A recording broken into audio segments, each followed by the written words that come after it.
Yesterday, the Toronto Argonauts hammered the Winnipeg Blue Bombers, humbling them 42-3. During the game, Rahib Ismail, Matt Dunnigan, and the pinball Mike Clemens were all injured. We have this update on the Grey Cup-bound Argonauts. They say the great ones make it look easy, and Toronto's 39-point win over Winnipeg in the Eastern Final suggests the Argos have been in tougher games playing dominoes. But there was a certain physical cost to doing business in the Eastern Final. Pinball Clemens and Rocket Ismail sat out the second half. Clemens with turf toe, still on the limp, but he'll be ready for the Grey Cup. And the Rocket's brain had unscrambled to the point where he could still dodge the media today in celebration of his 22nd birthday. His mild concussion still around in headache form. But quarterback Matt Dunnigan is iffy after getting crunched by Quincy Williams in the first half yesterday.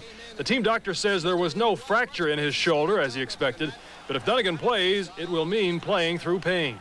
If that's possible, if I'm to the point where I can, throw the football, and if the freezing and whatnot will help, then hey, let's go for it. He says there's no danger involved because it's not a weight-bearing area. But players weren't the only casualties. Among the scathed, head coach Adam Rita. Is this like losing the bet? No, I just told him, we win it, I cut it. It just means Rita has less hair to pull out in the wake of his latest quarterback injury. Dunnigan is still the starter, but it's conditional. If he can throw the ball with 90% efficiency, he can play. But I'm going to assume that he can't, so I can get Ricky ready. But Dunnigan's arm will decide whether he will get a fourth shot at the Grey Cup, the one place Dunnigan has not really excelled in his career. In fact, he started against the Argos in their last appearance back in 1987 and was pulled for Damon Allen.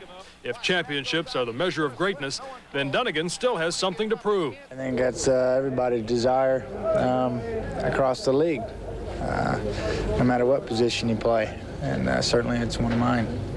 Of course, since this is the first Calgary-Toronto Grey Cup in 20 years, it sparks the memory of the Argos' greatest disaster. 2 minutes left.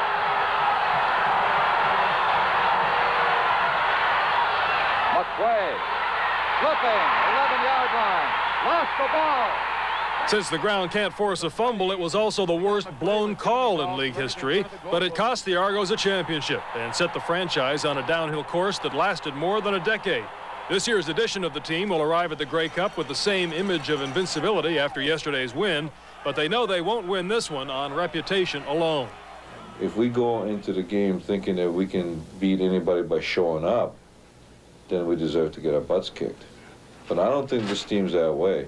We'll get too many veterans and too many young guys with enthusiasm, and I think that we're hungry, just as hungry as Calgary will be.